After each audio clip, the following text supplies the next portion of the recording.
So transformer, it is used to step up and to step down the voltage. Transformer application to step up or to step down the voltage. Input is AC and output is also AC. Transformer, it works only on AC, means alternating voltage. Okay, input is alternating voltage and output is also alternating voltage. Okay, so it is used to step up or to step down the voltage. Now whenever I say it's a single phase transformer. Single phase transformer means what? Single winding on primary. See here, this one is primary winding. Primary winding is the one across which you apply input voltage. Okay, AC voltage we apply across the winding, that is called as primary winding. This primary winding, it has number of turns, and turns on primary are marked as N1. Then the winding across which we take output is called as secondary winding. See, this is the winding, secondary winding across which you will get the output voltage. Again, it has some turns, and that turns are marked as N2. So N1 primary winding turns, N2 secondary winding turns. Both the windings, primary winding and secondary winding, both are made up of copper. Now, whenever I say it's a single phase transformer, what does it mean? Single winding on primary and single winding on secondary. So primary winding, it has N1 number of turns. Secondary winding, it has N2 number of turns. Turns and winding, two different things. Okay. So primary winding, it has N1 number of turns. Secondary winding, it has N2 number of turns. So whenever I say it's a single phase transformer, means single winding on primary and single winding on secondary. Whenever I say it's a three-phase transformer, then in that you will find three windings are there on primary side and three windings there on secondary side. Okay. So in your syllabus only single-phase transformer is included. So single winding on primary and single winding on secondary. Okay. Now both the windings are made up of copper. Both the windings are insulated with some insulating material. Now the thickness of that insulation, it depends on how much voltage you are going to apply. Okay, thickness of insulation, it depends on how much voltage you are going to apply. Okay, and two straight line, all of you can see this one, two straight line, it indicates magnetic core. This magnetic core, it is made up of silicon steel. This one, this one, it is made up of silicon steel and it is not solid, it is laminated. So why silicon steel here? Why it is not solid? Why it is laminated? Everything we are going to see one by one, all the things related to the single phase transformer. Now this primary winding turns and secondary winding turns both are wound on common magnetic core. See here, this is the magnetic core. It is square or rectangular shape. It is not solid, it is laminated. It is made up of silicon steel. And on this square or rectangular magnetic core, primary winding is wound. See here, this one is primary winding with few turns N1, and across it is the AC input voltage applied. This is the symbol for AC voltage source and it is marked as V1. So primary winding on magnetic core. See another side here. Secondary winding is wound. It is having N2 number of turns. So these are the two output terminals of secondary winding, and across it you will get the output. Here across this winding, output you will get, and here input you can apply to primary winding. Okay, so the winding to which we apply input, see here, input is applied, primary winding. The winding across which we take the output or we get the output, secondary winding. Okay, so like this, primary winding and secondary winding you can find here, they are wound on square or rectangular shape common magnetic core. It is not solid, it is laminated. And whatever this complete one you can see now, while they manufacture, see, this one is vertical limb. This one is also vertical limb, isn't it? This one is horizontal limb. This one is horizontal limb. So what they do when they manufacture this core, this one core, magnetic core, like this vertical plate, suppose this one of particular height, width, they manufacture, and they are very thin. See, this is vertical plate, then like this horizontal plate of some dimensions they manufacture. So like this thin plates they manufacture. Their thickness is 0.3 mm to 0.5 mm, 0.3 to 0.5 mm. So of this thickness, like this plates, vertical, horizontal, of whatever the as per requirement dimensions they manufacture, on both the sides of these plates, varnish get put. They put varnish on both the sides of this plates, because varnish, it acts as an insulating medium. So varnish get put on both the sides of these plates, and like this number of plates they stack together. So like this core they manufacture, this one core. Got it? So this core, how they manufacture? Vertical plates, horizontal plates of this thickness 0.3 to 0.5 mm. Like this plates they manufacture first, and then on both the sides they put varnish, and like this number of plates they stack together. So like this core they manufacture, square or rectangular shape. So it's not solid core. Yes. बीच में ई shape की भी होती है ना कई बार, मतलब देखा खोल के yes ई शेप होती है, फिर vertical horizontal. that E shape you will find it in two types are there. See, core type of transformer and shell type of transformer. So whatever right now you can see on the screen, it's a core type of transformer.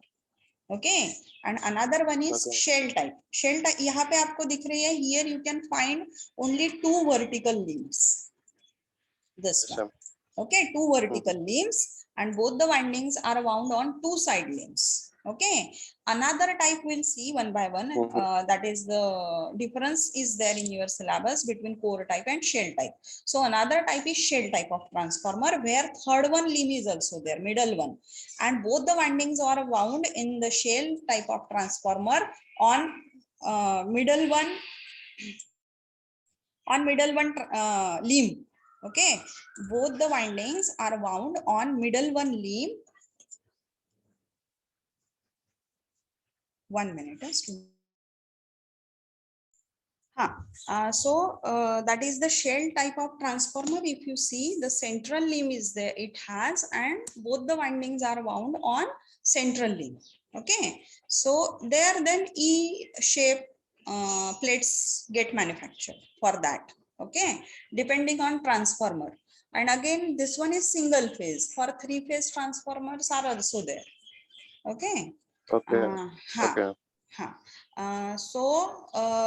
That point is there in your syllabus. Shell type and core type. Will soon see it in second or third lecture on transformer. We'll cover that one also. Okay. So this is about the magnetic core. Now next is this is the symbol. This is the symbol of transformer. Whenever transformer you represent in electric or electronics circuit, this one is the symbol used for it. Okay. So primary winding, secondary winding, and two straight line indicates the magnetic core. Okay. Now next we'll go for next thing. Primary and secondary winding, I told you these are made up of copper with few turns N1 and N2. Now see working principle. First of all, I'll explain to all of you. Here it's a V1 AC voltage. V1, it is applied to primary winding.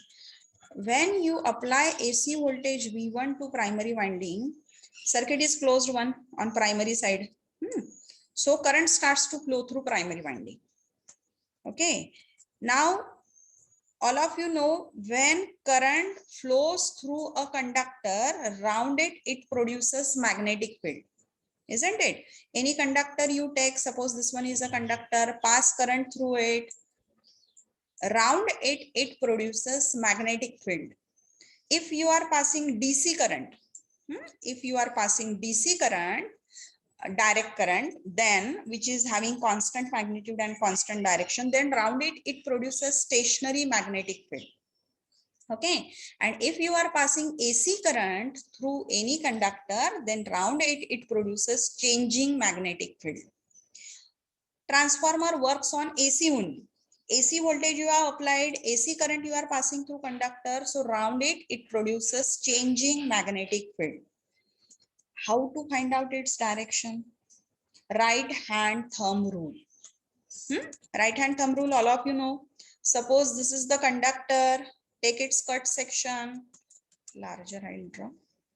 Okay, this is the conductor, take its cut section, consider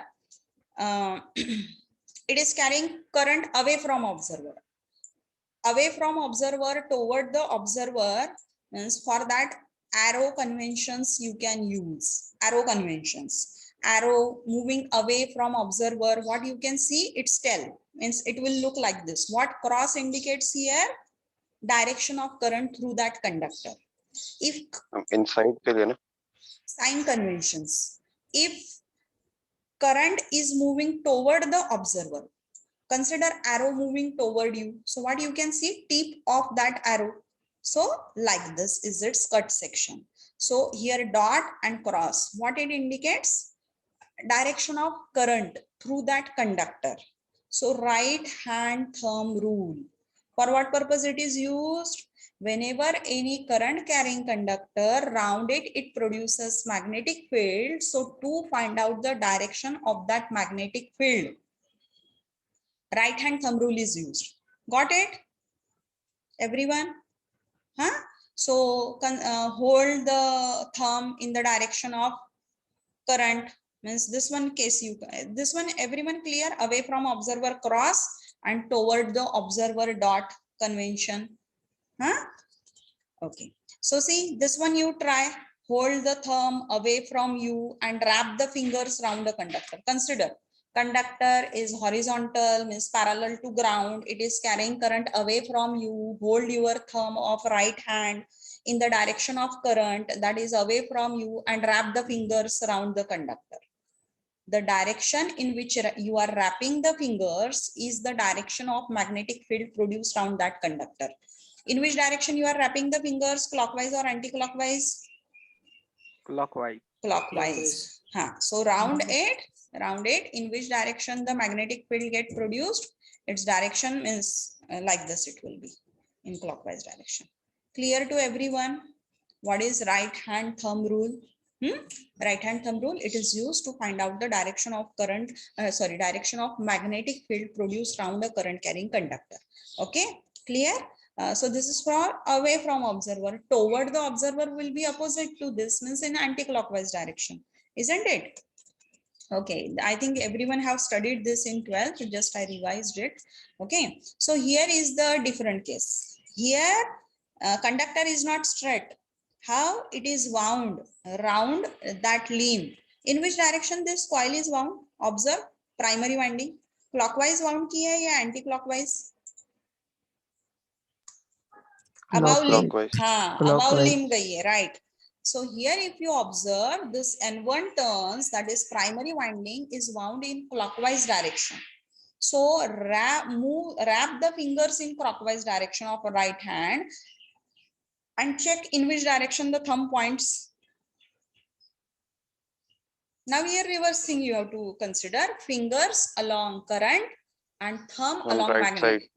side. No, not right side. See, ऊपर की तरफ, above. upward. Correct. Okay. In earlier case, whatever I show you here like this, so conductor was straight and rounded magnetic field produced in clockwise direction. So here what we have done in this case, conductor we hold along the direction of current and fingers indicate the direction of magnetic field. Now in this case, here conductor is not straight, its windings are wound. So reverse you have to do, wrap the fingers in the direction of coil. See, check the direction of coil, it is wound clockwise. So current also flowing through that coil will flow in clockwise direction. whatever is the direction in which you are winding the winding, okay, same will be the direction of current also, isn't it? So winding is wound in clockwise direction, means current also will flow in clockwise direction. So wrap the fingers in clockwise direction and check thumb, you will find it is pointing in upward direction. So here through this magnetic core, in which direction the flux will flow? If through central limb it is flowing in upward direction, means obviously through the magnetic core, in which direction the flux will flow? Clockwise. Clockwise. But the Clockwise. thing, okay, so this is about the direction of magnetic field produced around a current carrying conductor. Right hand thumb rule you can use for that. Okay, now here what will happen? AC voltage you have applied V1, AC current will flow I1, around it produces magnetic field. Now whatever the magnetic field produced by this current I1, suppose I am going to mark it as phi. Magnetic field, that is the flux, okay, magnetic flux. So all of you know its properties, magnetic lines of force. Take one magnet, it has two poles, north pole, south pole, isn't it? Yes. North pole, south pole. So magnetic lines of force or magnetic flux lines, they start from north pole and they move toward south pole. While moving, they prefer minimum opposition path, isn't it? And like for conductors, all of you know, metals are best carriers for conductor because they offer less opposition to the flow of current, like copper, gold, silver, aluminum, isn't it? Similarly, for magnetic flux, magnetic materials are the best carriers. Why? Because magnetic material like silicon steel, iron, again what else? Cast steel, cast iron, these all are the magnetic materials. What's about their relative permeability is very high, and that's why their opposition to the flow of flux is very less. Like for resistance, all of you know R is equal to, suppose, rho L by A. This is for metals and current. Okay, so for metals, as their conductivity is more, that is their resistance is less, that's why we use them for the flow of current. Similarly, for magnetic material, R is what? Opposition to the flow of current by metals. Similarly, for magnetic materials, opposition offered by magnetic materials to the flow of flux, that is reluctance, it is denoted by capital S. Okay, and formula for it is S is L divided by mu 0 mu R. That is mu I'll represent here. Okay, mu 0 mu R, I can mu 0 mu R and into A. So mu 0 is absolute permeability, mu R is relative permeability. So more the relative permeability of magnetic material, lesser will be the opposition to the flow of flux, and more flux will flow through that magnetic material. Clear, everyone? Yes, ma'am. Okay, got it. So silicon still, if you are using for the manufacturing of this core, you will find for silicon still its relative permeability is very high. This one mu R parameter. If it is very high, then opposition, that is capital S, which is called as reluctance, it is the opposition offered to the flow of flux by magnetic materials. So that will be very less. Then if opposition to the flow of flux is very less, then obviously maximum flux will flow through that material, isn't it? Okay, this formula not there in your syllabus. Huh? This is just for your information.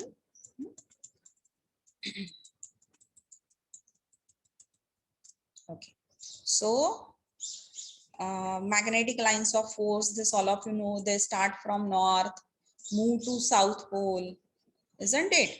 and while moving, they complete its path, isn't it, through magnet also. Okay, and they always prefer minimum opposition path. And number of lines of magnetic force, we'll call them as the magnetic flux, and magnetic flux is denoted by capital letter phi. Magnetic flux, it is denoted by phi. Unit is Weber. Okay, so here what is happening? Alternating current you are passing through. 1 minute, student.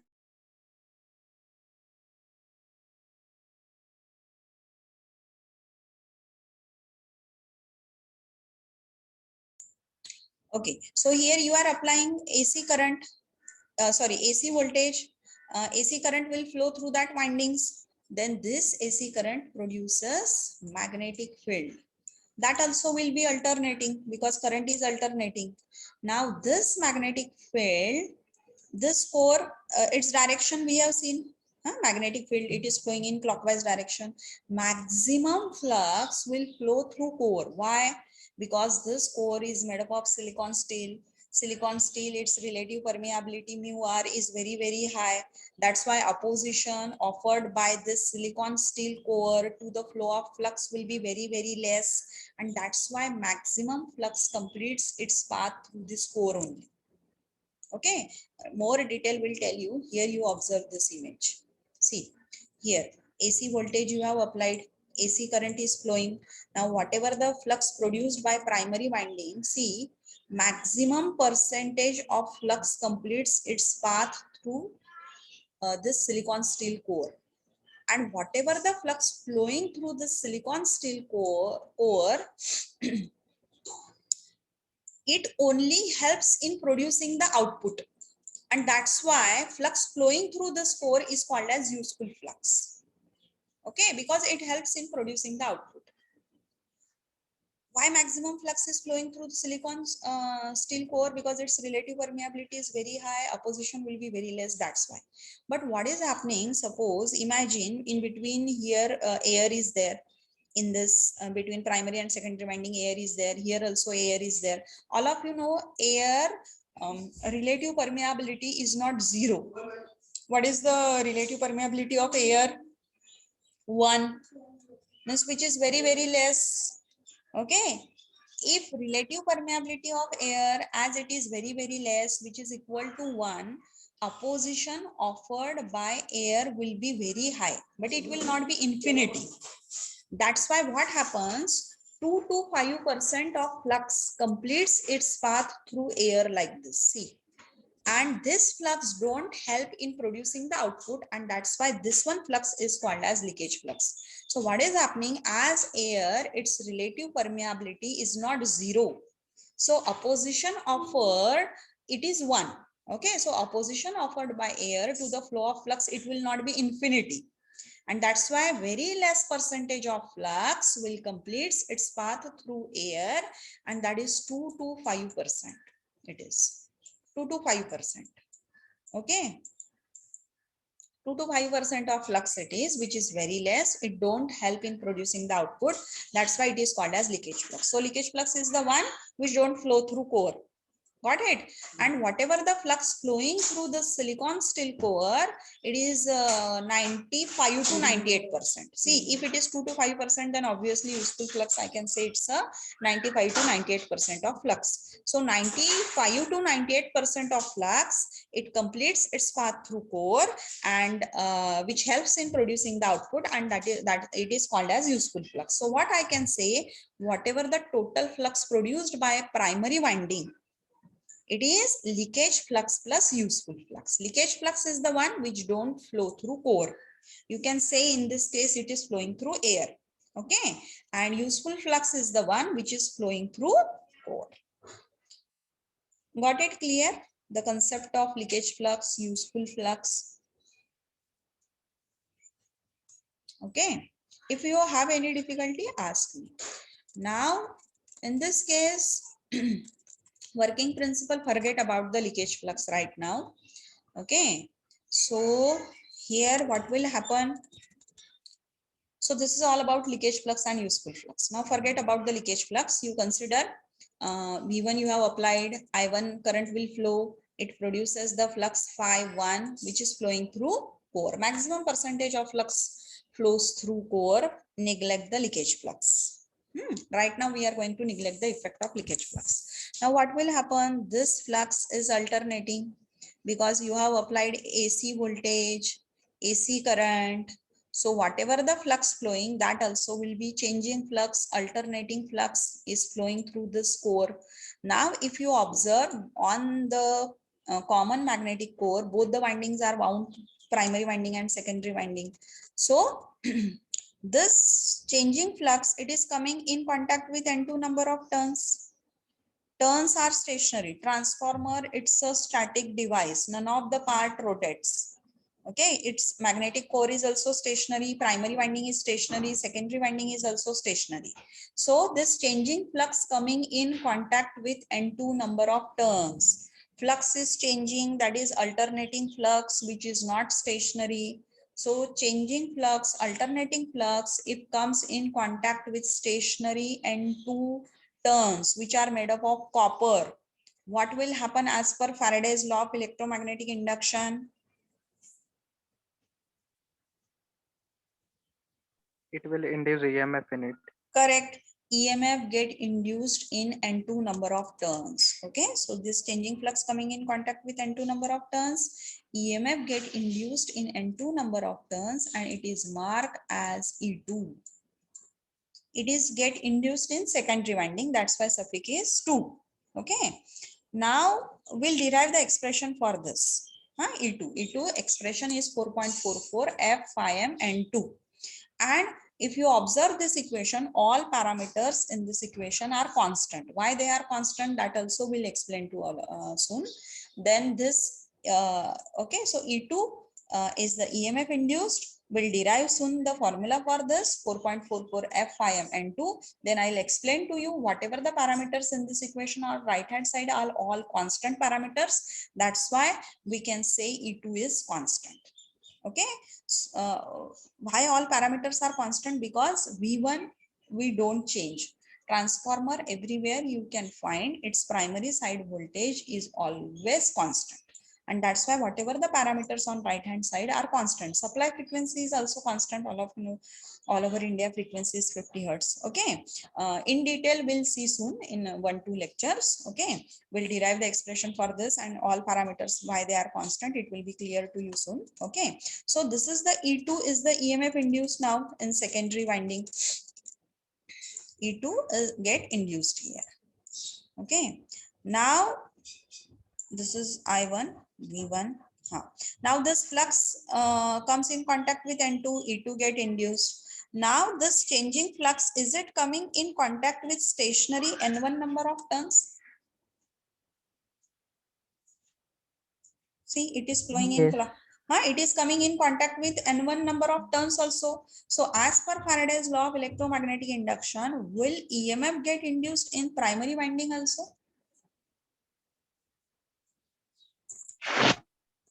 Yes. So that is called as E1. EMF get induced in primary winding is denoted as E1. So what is E2, what is E1, clear? We'll soon derive the expression for this. Okay, for E1 also and E2 also. So can you tell me, out of this E1 and E2, which one is mutually induced EMF? E2. E2, correct. E2 is mutually induced EMF. In 12th, all of you have learned that mutually induced EMF. Why it is? Because here you can see V1 is I1 means, again I'll write this one. So here E1 get induced in this winding and here E2 get induced. Okay, so sorry, reverse I have written. This one is E2 and here this side E1. Now here if you observe, E2 get induced because of phi1 and phi1 get induced because of I1. Okay, means and phi1 is because of N1 also, N1 I1. So flux produced by N1 I1, that is one winding, and E2 get induced in second winding. That's why it's a mutually induced EMF, isn't it? Flux phi1 is produced by N1 I1 That is primary winding N1 I1 produces flux phi1, and this flux comes in contact with N2 number of turns, and EMF E2 get induced in second winding. That's why it's a mutually induced EMF. Again, N1 I1 producing flux phi1, and this flux phi1 is coming in contact with the turns itself, same winding, and that's why EMF get induced in the same winding, and that's why E1 is self-induced EMF. Okay, so E2 is mutually induced EMF and E1 is self-induced EMF. Got it? We'll derive the expression for this. Now, if you observe E1 and E2 mutually induced, E2 mutually induced EMF, E1 self-induced EMF. E2 get induced in N2 and E1 get induced in N1 number of turns. Now, whatever this E1 and E2 mutually self and mutually induced EMF get induced in N1 and N2 number of turns as per Lenz law. What both of them will do, E1 and E2, they will oppose the cause producing it. So E1 and E2 get produced by phi1. Phi1 is produced because of I1. I1 is produced because of V1. Means if you plot the phasor diagram for a transformer, in that phasor diagram you will find E1 and E2 will act in opposite direction with supply voltage V1. Clear, everyone? E1 and E2, its direction, if you see, as per Lenz law, it will oppose the cause producing it. So it will oppose the supply voltage V1. Clear up to this to everyone?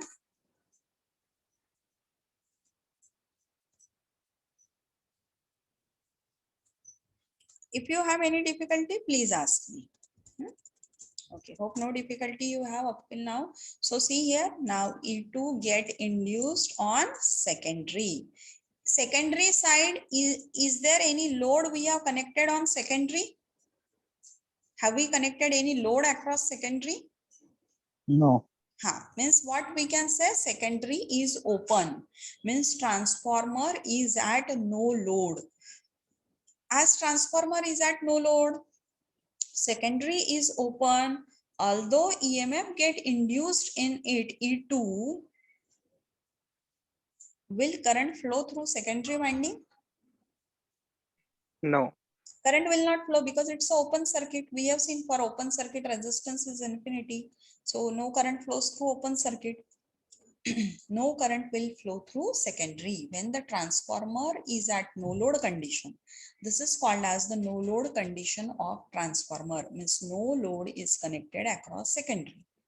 So when transformer is at no load or no load is applied on secondary, so no current will flow through secondary. Means if I'm going to denote I1 current flowing through primary winding, I can denote I2 as the current flowing through secondary winding. So its value is 0 here because no load is connected across secondary, isn't it?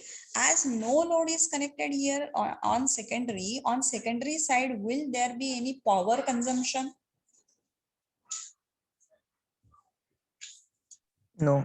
हाँ, power का क्या formula है? VI cos phi. If current is 0, then power consumption also will be 0. Means on secondary side, W2 reading, that is power consumed on secondary, also will be 0. Got it? So this is all about the no load transformer at no load condition.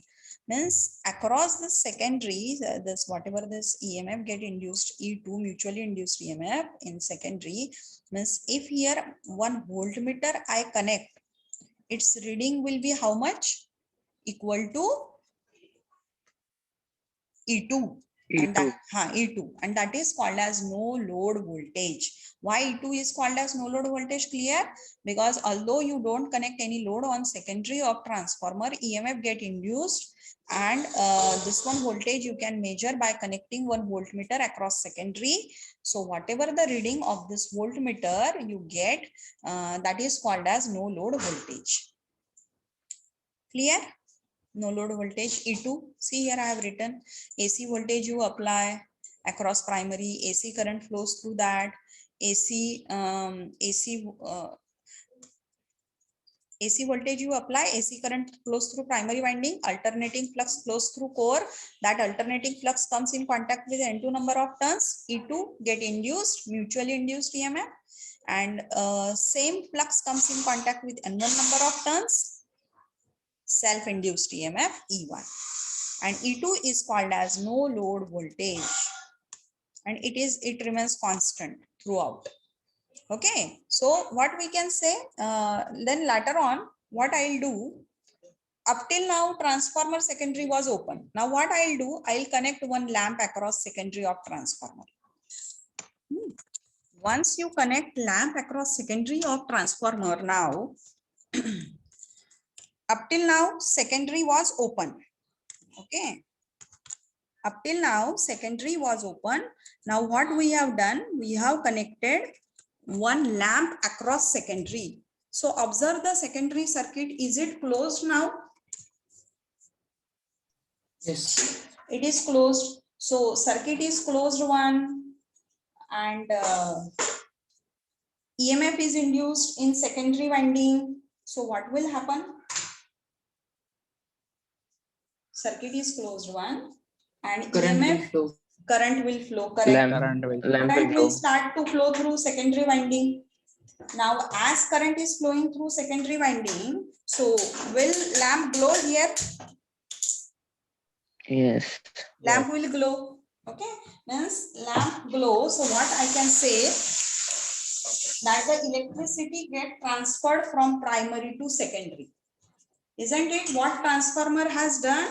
It transferred the electricity from primary to secondary, or electrical energy, not electricity transferred. What it transferred? Electrical energy from primary to secondary winding. So transformer, it's a static device. What it does, it transfers electrical energy from primary to secondary. Okay, and it works on Faraday's law of electromagnetic induction. And this is all about the working principle of transformer. Clear, everyone?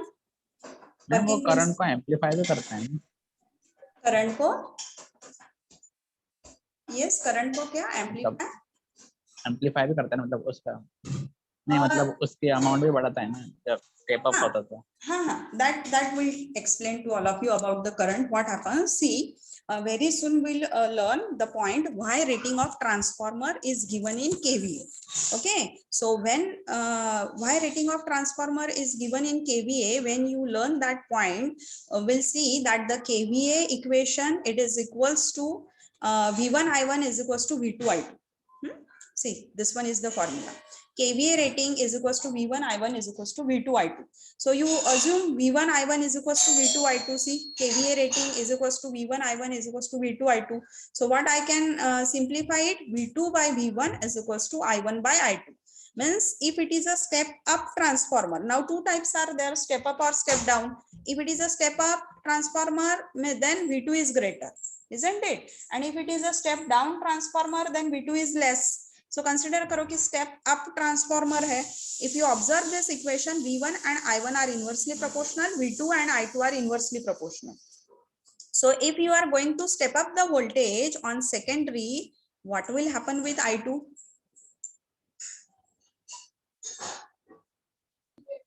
Current will decrease.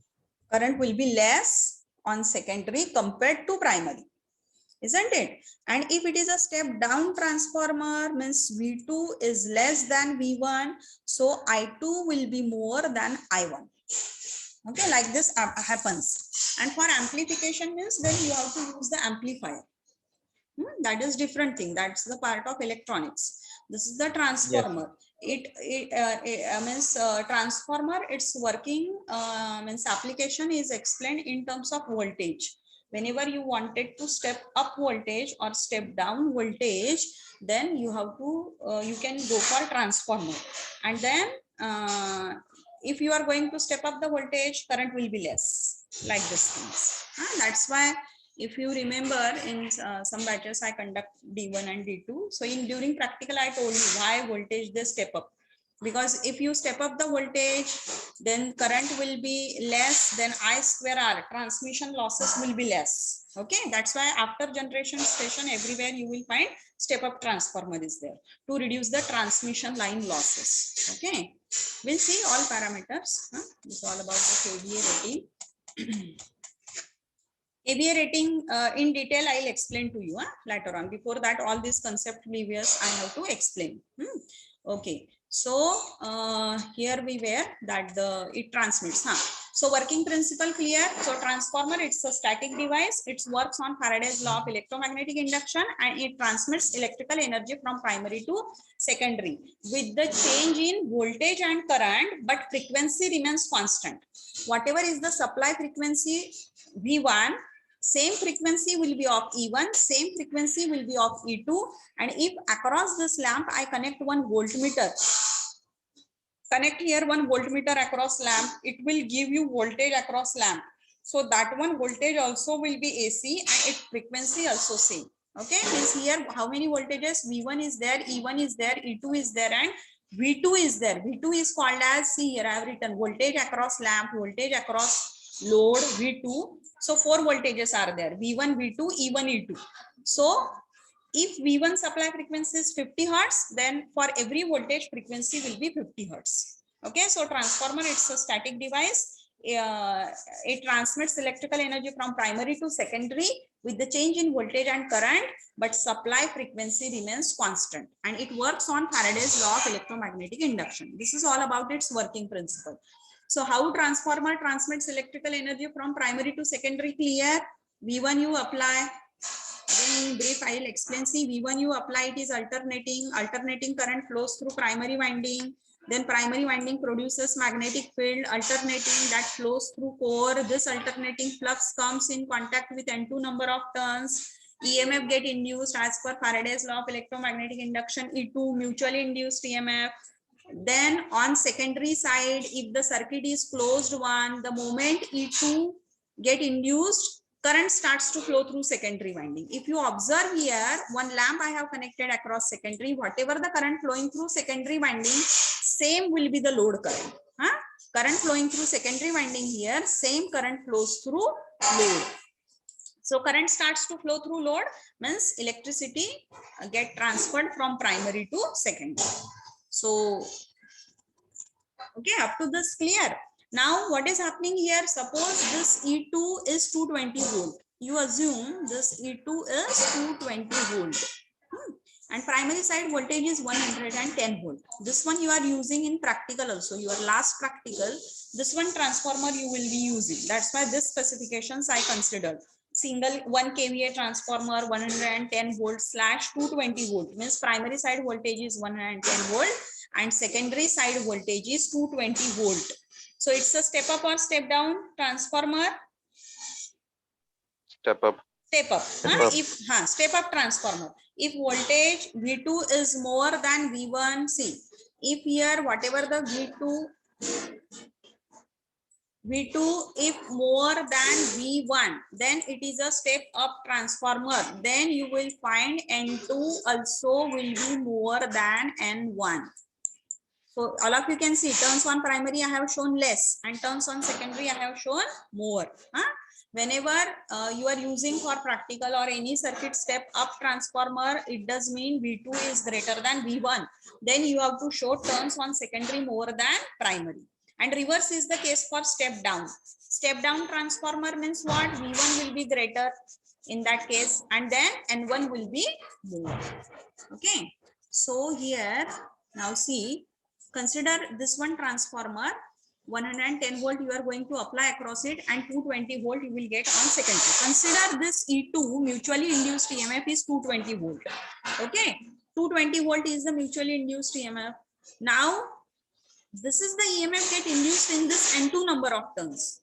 So can you tell me this 220 volt पूरा 100% lamp के across जाता है या less जाता है? Just 1 minute, I'll be back. Hello. So whatever the 220 volt get induced here in primary winding, 100% of it get applied across load or less? Can you tell? Ma'am less होगी, हाँ, less will be very good. Okay, less voltage loss get हो जाएंगे. applied across load. So where the drop will take place? See, this is the secondary winding. It is made up of copper. So its resistance is R2. Primary winding resistance, copper winding resistance we mark as R1, and secondary winding, copper winding, its resistance we mark as R2. Okay, so whatever the and current flowing through this winding is I2. See here, I2 is the current flowing through that. So whatever the EMF get induced in secondary winding E2, suppose 220 volt, some percentage of will be drop across winding resistance. I2 R2 drop. Consider karo ye 5 volt hai. Okay, so what will happen? The rest 215 volt, 220 minus 5 volt, 215 volt will get applied across lamp, and that is called as V2 or VM. Is this clear to everyone? Voltage equation it is called. Voltage equation on secondary of transformer. Here I have written, see, primary and secondary winding resistance R1 and R2. E2 is the EMF induced in primary winding. I2 R2 is the voltage drop across copper resistance.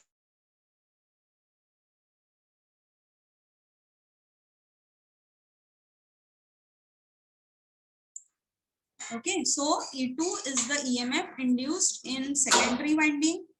I2 R2 is the voltage drop across secondary winding due to copper resistance. So the rest is applied across load. This voltage equation on secondary side, is it clear to everyone? Any difficulty in it? Easy, eh? How you have to keep in your mind, whatever the voltage get induced in secondary winding E2, not 100% get applied across load. Some percentage of it get drop across winding resistance and the rest is applied across load. Clear voltage equation? Hello? Yes, ma'am. Huh? Okay. Yes, ma'am. Huh. Now this is about the secondary side voltage equation. Now what will happen on primary side? We have seen up till now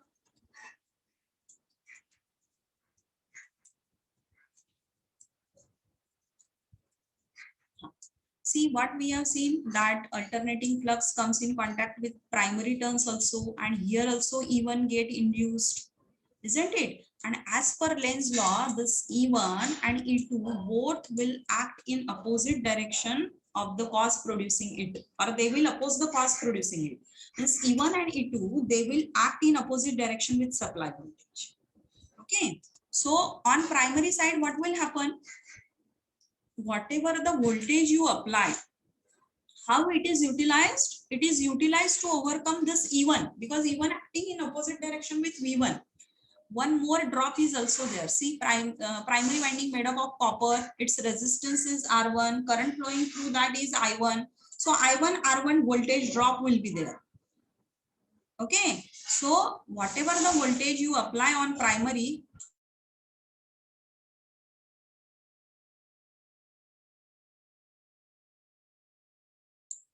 so on primary side, whatever the voltage you apply V1, how it is utilized? It is utilized to overcome this E1 and I1 R1 voltage drop in winding. So what will be the equation on primary side? See here, E1 is V1 is equals to E1 plus I1 R1. Got the equation on primary side and secondary side?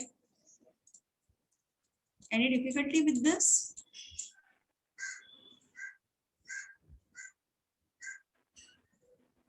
If you have any difficulty, please ask me. Okay, so this is about the voltage equation on primary and on secondary. So on primary, whatever the voltage you apply, it is utilized to overcome the self-induced EMF E1 and voltage drop across primary winding resistance. And on secondary side, whatever the voltage get induced in secondary winding, some percentage of it get drop across winding resistance and the rest is applied across load. Clear? Any difficulty up to this?